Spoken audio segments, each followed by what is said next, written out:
안녕하세요. F학점재테크 불량학생 이봉우입니다. 오늘 이 시간에는 지난 시간에 예고해드린 바와 같이 급여통장으로 1억을 만들 수 있는 놀라운 비밀을 파헤쳐보는 그런 시간입니다. 사실 급여통장 같은 경우는 지출통장으로 생각하기가 쉬웠는데요. 이 밑빠진 독이었던 지출통장을 화수분으로 만든다는 아주 놀라운 마술사가 있어서 특별히 모셨습니다. 안녕하세요, 선생님. 네, 안녕하세요. 선생님, 일단 시청자 여러분들을 위해서 간단한 자기소개 좀 부탁드리겠습니다. 예, 자기소개라니까 뭐 거창한 것 같은데요. 지금 회사, 금융 컨설팅 회사를 운영하고 있고요. 급여통장으로 1억 만들기를 쓴 안명상이라고 합니다. 일단 또 책을 쓰셨기 때문에 오늘 좋은 내용들이 나올 거라고 기대가 되는데요. 사실 또 오늘 저희 주제가 급여통장으로 1억 만들기 아니겠습니까? 근데 저 같은 경우는 이게 불가능할 것 같다는 생각도 들고, 왜냐면 급여통장만으로 1억을 만든다는 게 쉬운 일은 아니지 않습니까? 예. 가능할까요, 이게? 그 마음 자세부터 이제 고치셔야 되고, 얼마든지 가능합니다. 얼마든지 가능하고, 중요한 거는 이제 그 본인의 그 의지와 그 다음에 시간이죠. 네. 의지와 시간도 있어야 되고 또 방법도 있어야 될 텐데, 어떻게 하면 이게 가능할까요? 예. 우선 이제 방법을 알기 전에 먼저 기본적인 어떤 원리부터 좀 말씀을 드리고 싶은데요. 정신 차리라는 말씀입니다. 왜 정신 차려야 되냐면은 우리 그 자본주의 사회는 두 부류의 사람들이 있습니다. 눈을 이렇게 뭉쳐가지고 이렇게 굴리는 사람이 있고, 네. 그 눈뭉치에 묻혀지는 사람이 있습니다. 그러니까 내가 어디에 속해 있는가를 한번 판단을 해보세요. 왜냐면은 이제 저는 그걸 종잣돈이라고 표현하고 싶은데, 이 눈뭉치를 만들기 전까지는 나는 그 눈뭉치에 묻혀가고 있는 상황입니다. 네. 중간은 없습니다. 그러니까 내가 가만히 있어도 뭐 올해 벽두부터 보면은 뭐 등록금 인상한다 그러는가 뭐 물가 인상 얘기가 많이 나오는데, 내 급여가 뭐 그만큼 올라주면 좋은데 안 오르면은 내 그 급여의 가치나 이런 것들은 희석이 되고 있는 거예요. 돈 가치가. 그렇죠. 네, 그래서 그걸 인플레라고 그러죠. 네. 그래서 그 인플레를 쫓는 어떤 노력을, 자산을 불리고 이런 노력을 하지 않으면은 결국은 나는 당하고 있는 거예요. 손해보고 있는 겁니다. 그래서 가만히 계시면 어쨌든 그 망가지고 계시는 거니까 정신 차리라는 거죠. 일단 정신을 차리는 게 우선이다. 예. 그렇다면 또 어떻게 자세한 또 방법이 있지 않을까요? 구체적인 방법들 같은 것도 있지 않을까요? 구체적인 방법은 이제 기본적으로 우선 이제 종잣돈을 만드셔야 되는데, 이 종잣돈이라는 개념은 어떤 거냐면은 깨지지 않는 돈입니다. 예를 들면은 몇 천만 원 정도, 뭐 예를 들면 저축을 해가지고 1, 2천만 원 모았다. 그럼 생각나는 부분이 어떤 부분이세요? 한 2천만 원 정도 있다 그러면? 있다고 한다면은 뭔가 더 불리고 싶다는 생각이 드는데요. 그러면 굉장히 건전하신 분이에요. 예. 근데 어떤 분들은 이제, 차 엔진이 좀 이상하다. 그래서 차를 바꿔야겠다. 예. 텔레비가 이거 너무 구모델이네. 뭐 LED도 나왔다는데 뭐 이걸 좀 바꿔야겠다. 이런 분들이 많아요. 네, 그러니까 소비재에 너무 이렇게 써버리는. 네, 써버리려고 그러는 그런 분들이 많은데, 그런 분들은 돈 못 먹습니다. 네. 네. 그래서 이제 우리 그 MC님처럼 이봉훈 씨처럼 저축을 해서 불리려고 하는 이제 그런 마음이 필요하고, 그 미니멈 하한선이 저는 한 1억 정도라고 봅니다. 그러니까 억 단위가 들어가면은 깨가지고 쓸 생각을 안 하겠죠. 예. 그래서 이제 종잣돈을 일단 만드시는 노력을 하셔야 됩니다. 그래서 그 1억이라는 금액을 설정을 해 두신 거군요. 1억이면 안 깰 것 같으니까. 그래서 이제 1억을 설정을 한 겁니다. 네, 알겠습니다. 자, 이제부터 본격적으로 한번 1억 만들기에 돌입을 해 볼 텐데요. 먼저 저에게 어떤 메시지를 보내주셨다고 하는데, 이 메시지가 어떤 것인지 한번 보고 이야기 계속 나누도록 하겠습니다.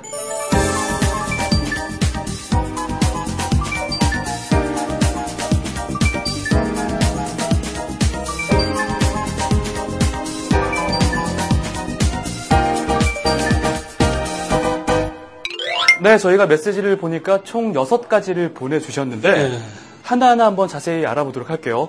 일단 첫 번째, 급여 이체 통장을 지출 계좌로 해야 한다. 이게 어떻게 보면 쉬운 얘기인데 어려운 얘기일 수도 있거든요. 어떤 얘기입니까?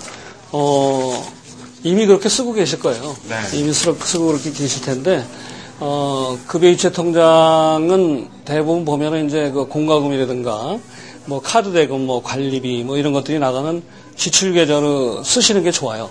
쓰시는 게 좋은데, 가능한 한 이제 주머니가 한 4개 정도는 돼야 돼요. 최소한도로. 주머니가 4개라는 얘기는 통장이 4개라는 이제 4개라는 얘기죠. 네. 네. 통장이 4개라는 얘기는 먼저 급여 통장은 이제 갖고 계실 거고요. 이거는 뭐 그 회사에서 다 만들어주니까 갖고 계실 거예요. 근데 이것도 뭐 나중에 이제 CMA 통장의 이름으로 바꾸시는 게 좋고. 네. 그다음에 두 번째는 생활비 통장이 있어야 돼요.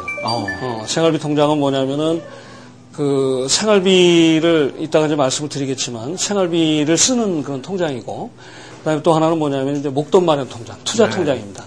네. 그다음에 또 하나는 뭐냐면은 어떤 행사를 위해서 준비하는 어떤 단기 자금 마련 통장, 이런 통장 한 4개 정도는 갖고 가셔야 일단 구획 정리를 해놔야 예, 그러면은 이제 좀 그 어떤 시스템상으로 이렇게 돌아가죠. 일단 쓰임에 맞는 통장을 만드는 게 우선이군요. 그렇죠. 예. 네.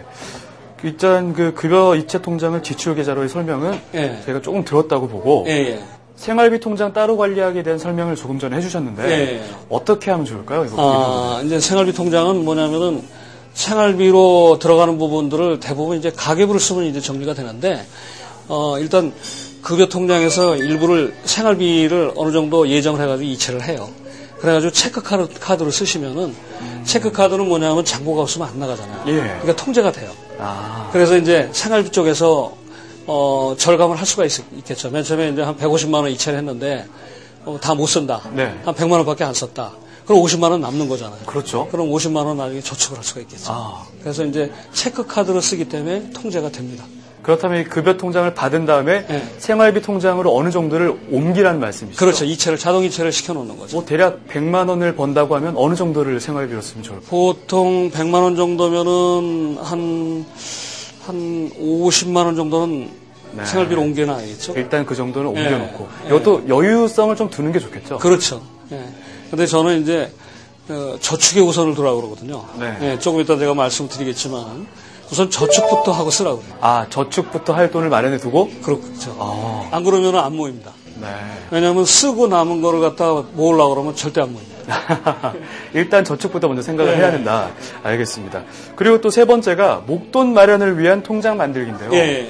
이건 또 어떤 얘기입니까? 이 부분이 이제 제일 중요한데 급여가 들어오면은 여기로 먼저 이체를 시켜야 돼요. 아까도 말씀드렸지만 저축부터 하고 쓰셔야 돼요. 그래서 보통 저는 50% 이상을 얘기하는데 최소한도 이제 새내기 새로 시작하시는 분들은 뭐 결혼한 것도 아니고 그러니까 한 70% 이상은 좀 이체를 시켜 놓으시면은 나중에 이게 이제 큰 돈이 됩니다. 그렇다면 급여 통장에서 제일 먼저 빠져나간다면 빠져나가야 될 부분이 바로 이 부분이겠네요. 맞습니다. 목돈을 만들기 위한 통장.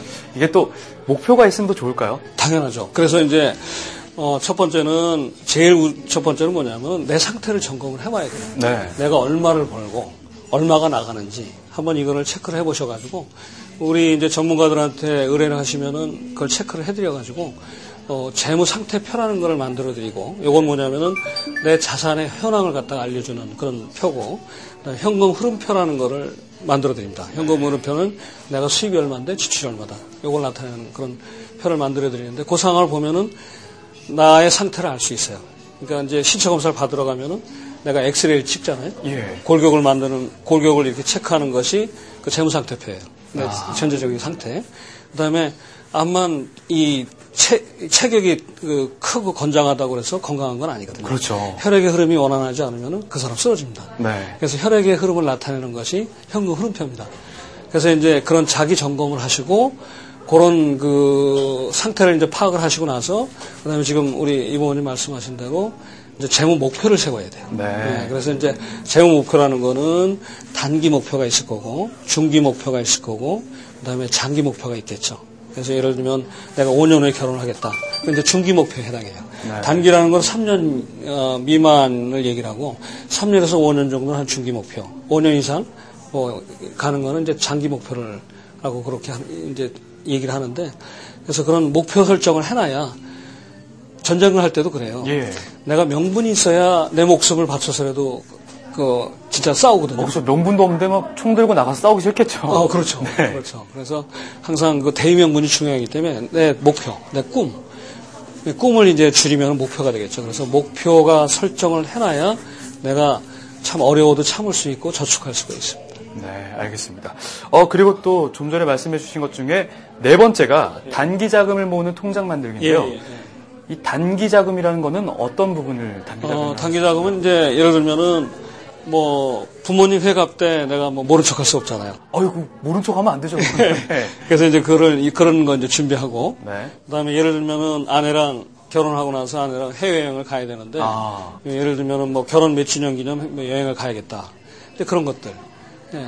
뭐 예를 들면 뭐 차는 소비재지만 처음부터 저는 차 사는 거 권장하지 않는데 그럼 차를 만약에 뭐 한 5년에 내가 사겠다.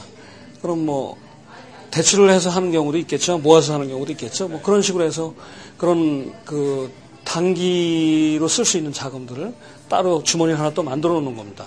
그래서 아까 그 장기 목적 자금, 목적 자금이랑 좀 다른 건 뭐냐면은 목적 자금 통장은 절대로 건드리면 안 돼요. 그거는 일단 놔두고. 예. 왜냐하면 내 시스템을 만들기 위한 종잣돈을 만들기 위한 돈이거든요. 네. 그래서 그거는 절대 건드리면 안 되고 나머지 거는 뭐 유동적이죠. 네. 어떤 뭐 일들이 일어났을 때 쓸 수 있도록. 그렇죠. 그게 이제 단기 자금 마련 통장입니다. 네, 알겠습니다. 그리고 다섯 번째가 재투자를 위한 투자 계좌를 만들어라. 이 얘기인데 이 얘기는 또 어떤 얘기입니까? 이건 뭐냐면은 그 목적 자금 통장에서 어느 정도 종잣돈이 모이면은 그거를 이제 불릴 수 있는 그런 구자를 만들어야 돼요. 네. 그래서 요새 이제 보면은 보통 한 3년 정도 투자할 거면 이제 펀드 얘기를 하거든요. 예, 펀드라든가 아니면 뭐 노후를 대비한 어떤 연금이라든가 주로 이제 뭐 어떤 분들은 직접 투자하시는 분도 있어요. 주식을 산다든가 이런 거에 투자할 이제 투자 계좌죠. 그래서 종잣돈을 불릴 수 있는 계좌. 그런 걸 또 하나 만들어 놓으시면은 이제 이게 내 미래의 목표를 또 빨리 달성해 줄 수가 있겠죠. 네. 그러니까 저축하는 거는 속도가 좀 느려요. 그런데 이제 투자하는 거는 속도가 좀 빠르겠죠. 그거를 어느 정도 순간이 되면 같이 가는 거죠. 월급을 관리하는 3단계에 대해서 알아볼까요? 1단계, 통장을 나누어 관리하라. 급여 통장 하나로 모든 지출을 관리하고 있다면 CMA를 중심으로 몇 개의 통장을 나누어 관리하는 것이 좋다. 특히 생활비나 신용카드 결제 통장을 나누어 통제되도록 해야 한다. 2단계, 신용카드에게 안식년을 주자. 굳은 마음을 가지고 일정 기간 동안 신용카드를 사용하지 말아보자. 그렇게 되면 나의 소비 성향과 낭비 출처를 알게 되고 신용으로 부족함을 채웠던 소비를 없앨 수 있다. 3단계, 일주일 단위로 생활비를 사용하자. 2단계에서도 실패했다면 이 방법으로 관리해보자. 일단 한 달 생활비를 정하고 일주일 쓸 돈을 현금으로 찾아서 매일매일 체크한다. 재테크의 출발은 돈을 버는 것보다 관리하는 것. 자, 이제 다음 이야기 이어가 볼까요? 네. 일단 또 이렇게 통장을 나눴으면 통장별로 또 저축과 투자를 또 따로 이렇게 할 필요가 있을 것 같은데요. 자, 이게 어떻게 보면 가장 궁금해하실 부분이 아닐까 싶은데 어떤 상품들을 정하는 게 가장 좋을까요? 여러 가지 뭐 비과세 상품이 있습니다. 예를 들면 이제 청약저축도 비과세 상품에 들어가겠죠. 지금은 이제 주택 종합 청약저축이라는 게 나왔어요. 요거는 뭐냐면은 그 소득공제가 되면서 또 나중에 이제 주택 2년 이상만 넣으면은 1순위가 되는 그런 청약저축인데 많이 넣을 필요는 없습니다. 한 달에 뭐 한 2만 원 정도만 하면은 한 2년을 넣으면 얼마나 그 정도만 돼도 되고 나중에 이제 그 청약 잔금 같은 거는 한꺼번에 넣어도 돼요. 일시납으로. 그래서 거기다는 많이 넣지 마시고 장기주택 마련저축 같은 거는 굉장히 괜찮아요. 뭐 장기주택 마련저축이나 그리고 또 방금 말씀하신 뭐 주택 종합 청약이나 이런 부분들은 어떤 뭐 목돈 만들기에 들어가면 좋을까요? 아니면 단기 자금으로 들어가면 좋을까요? 단기 쪽은 아닙니다. 단기 쪽은 아니고 말 그대로 이제 주택이나 이런 걸 하기 위한 장기 상품이기 때문에 그래서 이제 이자도 많이 주는 거고 그다음에 비과세 혜택도 주고 소득공제 혜택도 주는 거거든요. 그래서 이제 장기주택 마련저축 같은 경우에는 보통 한 7년 이상, 7년 정도 보여야 되는 그런 장기 상품이고, 그 이자율은 좀 떨어졌지만, 그리고 또 이제 어떻게 되냐면 소득공제가, 보통 분기당 한 300만 원까지 돼요. 300만 원이 되고, 넣은 금액의 한 40%까지 소득공제가 되는데, 보통 그 한 달에 한 62만 5천 원 정도씩 넣으면은 1년에 한 750만 원 정도 넣거든요. 네. 그럼 40% 하면은 그게 한 300만 원 정도. 그렇죠. 62만 5천 원 정도씩 넣어야 300만 원 소득공제를 받을 수가 있어요. 네. 네. 그래서 이제 그것이 요새 이제 작년 말에 이제 법이 바뀌어가지고 2012년도까지만 소득공제가 됩니다. 그렇죠. 네. 네. 그다음에 비과세 혜택은 그냥 갑니다. 뭐 이것도 기간이 없습니까? 기간은 이제 2012년 말까지 가입한 분들만 비과세 혜택을 줘요. 네. 네. 그래서 장마 같은 장기주택 마련 저축은 꼭 가져가시는 게 특히 젊은 분들은 가져가시는 게 좋습니다. 네. 일단 그 부분도 참 미리미리 좀 이렇게 공격적으로 간다면은 네. 이렇게 또 많은 재산을 조금 이렇게 불릴 수 있는데 1억 만들기로 가는 또 지름길을 만들 수 그렇죠. 있으니까. 네. 그리고 또 어떤 뭐 저희가 또 통장을 일단 나눈 부분에 있어서 네. 투자나 이런 저축을 함에 있어서 또 좋은 상품들이 또 있지 않을까요? 저희가 뭐 장마 알아봤고 네. 또 뭐 절세형 상품도 조금 알아봤는데 네. 또 뭐 어떤 종류가 있을까요? 뭐 예를 들면 이제 세금우대 상품이 있어요. 예. 세금우대는 이제 그 9.5% 세금을 내고 하는 상품들이 있는데 이제 그런 상품들이 굉장히 좋고요. 또 뭐냐면 이제 이제 그 조합들 뭐 수협이니 축산업 뭐 축협이니 뭐 신용협동조합에서 하는 이제 예탁금이나 네. 그런 출자금 같은 거 예, 이런 것들은 이제 괜찮습니다. 그거는 이제 그 농특세만 빼고 이제 비과세가 되는 그런 상품들이기 때문에 그런 것들을 이제 활용을 하시면 굉장히 좋습니다. 그리고 또 저희가 투자 기간에 따라서 또 예. 전략이 또 많이 달라질 수가 또 있는 거 아니겠습니까? 그렇죠. 왜냐하면 투자 기간을 정해두지도 않고 예. 무작정 이렇게 투자를 할 수도 없는 건데 예. 어떻게 보면 짧은 기간 동안 좀 더 많은 이율을 내는 상품이 있고 예. 또 장기적으로 꾸준히 해야 하는 상품들이 분명히 있을 맞습니다. 거란 말이에요. 예. 또 기간별 재테크 전략에 대해서 또 알려주실까요? 예. 이제 기간별 재테크 전략은 예를 들면 기간이 짧으면은 넣었다 뺐다가 이제 가능한 게 좋겠죠. 네. 그래서 이제 주로 이제 그 아까 말씀드린 어떤 MMDA라는 게 있습니다. 이제 이건 은행에서 하는 건데 수시 입출금식 예금이라는 게 있고 그다음에 이제 MMF가 있고 머니마켓 펀드가 있고 RP라는 게 있습니다. 네. RP라는 건 이제 환매 조건부 채권이에요. 그래서 이제 이 RP 같은 경우에는 채권에다 투자를 하기 때문에 이자가 정해져요. 정해져서 고정된 데서 나오기 때문에 MMF보다는 조금 이자를 많이 줄 수가 있습니다. 네. 그래서 예를 들면 아까 CMA를 말씀을 드렸는데 CMA도 MMF에 투자하는 게 있고 RP에 투자하는 게 있는데 예. RP에다 투자하는 게 좀 CMA 이자율이 좀 높습니다. 아, 이율이 좀 높군요. 예, 그래서 이제 한 6개월 정도까지 활용할 수 있는 상품이라면은 이런 단기성 상품에다가 넣어주는 게 좋습니다. 네. 예, 보통 이자가 한 3.9%, 4%, 뭐 5%까지 나옵니다. 사실 요즘에 저금리 시대이기 때문에 그것도 굉장히 높죠. 큰 거죠. 네, 높죠. 네. 그리고 이제 한 1년 되는 상품, 예. 1년 되는 상품은 이제 세금우대 정기예금.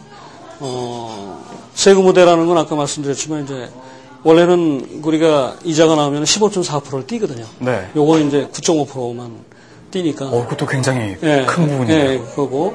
그 다음에 이제 특판 정기예금이라고 그래가지고 요새 이제 증권회사에서 자꾸 CMA 쪽으로, 증권회사 쪽으로 자꾸 바꾸니까 이제 고이율의 그 정기예금 상품을 가끔 내놓습니다. 예. 보통 최근에 나온 거는 한 7%짜리까지 있는데 이제 그런 거는 사실은 은행 입장에서는 역마진 나는 거거든요. 조심해야 되는데 네. 이제 한시적으로 그런 것들이 나옵니다. 그것도 촉각을 잘 세워놓고 있어요. 잘 세워놓고 있어요. 언제 나올지 모르니까. 예. 그래서 이제 그런 상품에 이제 가입하시는 게 좋고. 네. 그 다음에 한 3년이나 5년 정도 된다면은 좀 리스크를 감안하고 이제 펀드에다가 하시는 게 제일 낫습니다. 펀드에다가요? 네, 근데 펀드에다 하실 때 꼭 주의하실 점은, 가능한 한 절대로 거치식으로 하시지 말고, 그 CMA에다 넣어놓고 적립식으로 빼시는 게 제일 좋아요. 그게 제일 안정성 때문에 그런 건가요? 그렇죠. 왜냐면은, 이제 분산 투자라고 그러는데, 이제 이 포트폴리오라고 합니다. 예를 들면 우리가 이제 포트폴리오를 짤 때, 주식에다 몰빵하면 안 되겠죠. 그럼요. 예. 이게 한 번에 다 들어가면 큰일 납니다. 잘 되면 되게 좋겠지만 그렇죠. 안 되면 이만큼 또 떨어지는 거 아니겠습니까? 그래서 이제 자산 늘릴 수 있는 상품이 예를 들면 주식이 있고 뭐 채권이 있고 뭐 저축이 있고 부동산이 있고 뭐 여러 가지가 있잖아요. 그런 것을 갖다가 나눠서 이제 하는 걸 갖다가 이제 자산 배분이라고 그러거든요. 예. 배분 투자라고 그러는데 지금 말씀드린 이제 매달 CM에서 빼서 이렇게 하라는 거는 이제 시간에 대한 분산 투자입니다. 네. 예, 시간에 대해서 분산 투자를 하게 되면은, 이게 이제 코스트 에버리징 효과라고 하는데, 예를 들면 주식을 갖다가 이제 살 때 내가 이제 펀드를 사들일 때 내가 10,000원에 샀는데, 월별로 이렇게 하게 되면 거의 내가 한 7,000원에 산 꼴이 됩니다. 네. 예, 달로 사다 보면 올라갈 때가 있고, 비싸게 살 때가 있고, 싸게 살 때가 있잖아요. 그렇죠. 그래서 이제 나중에 계산을 해보면은, 실제 기준 가격보다는 훨씬 싸게 산 그런 꼴이 되는 걸 갖다가, 네. 코스트 에버리징 효과라고 그래요. 원가 절감 효과라는 게 있는데, 정식으로 하라는 게 이제 그런 효과 때문에 그렇습니다. 시간에 대한 분산 투자가 되기 때문에 굉장히 지금 우리 말씀하신 대로 안전 투자가 되는 겁니다. 네. 네. 거치식은 주식이랑 똑같아요. 주가지 쓰고 올라가면은 같이 올라가는 네. 거예요. 떨어지면 떨어지는 겁니다. 그래서 예를 들면 1년을 지나고 봤을 때 플럭테이션이 많았는데 나중에 1000에 들어가는데 1000이 됐다. 그러면 똑같습니다. 근데 떨어졌으면 내가 손해본 거예요. 예. 근데 정식은 안 그렇습니다. 이게 원가를 싸게 샀기 때문에 혹시 떨어졌을 때도 나중에 보면 이 수익이 발생을 합니다. 월급쟁이를 위한 재테크 투자법. 수시로 입출금을 해야 하는 통장도 소홀히 하지 말자. 금리가 거의 없는 보통 입출입 통장보다 은행의 MMDA 혹은 채권에 투자하는 MMF 그리고 증권사에서 내놓는 종합자산관리계좌인 CMA에 넣어두자. 은행 지점별로 내놓는 특판 예금 상품과 세금 우대 상품에 관심을 갖자. 본인이 주로 이용하는 주거래 은행에 드나들면서 금융상품들을 살펴보면 한시적으로 판매하는 고이율의 상품들을 볼 수 있다. 관심을 기울이는 만큼 혜택은 돌아오는 법. 3년에서 5년 정도 돈을 투자할 때는 적립식 펀드에 가입해보자. 펀드를 시작하는 시기를 알기 힘들 때는 적립식 펀드가 더 안정적이고 특히 2010년에는 국내 주식형 펀드가 유망하다고 하니 참고해보시는 것이 좋겠습니다. 오늘 안명상 선생님께서 전수해주신 비법 중에서 우리가 알고 있었던 것도 있을 수가 있고요. 또 모르고 있었던 비법도 분명히 있습니다. 하지만 가장 중요한 것은 나에게서 빠져나가는 푼돈, 이 자그마한 돈들을 얼마만큼 내가 잘 막고 내가 가질 수 있는가, 이게 바로 1억 만들기의 비법이 아닐까 생각합니다. 다음 주에는요, 오늘 배운 방법들을 바탕으로 본격적으로 1억 만들기에 대한 비법을 알아보는 시간을 마련해 보도록 하겠습니다. 고맙습니다.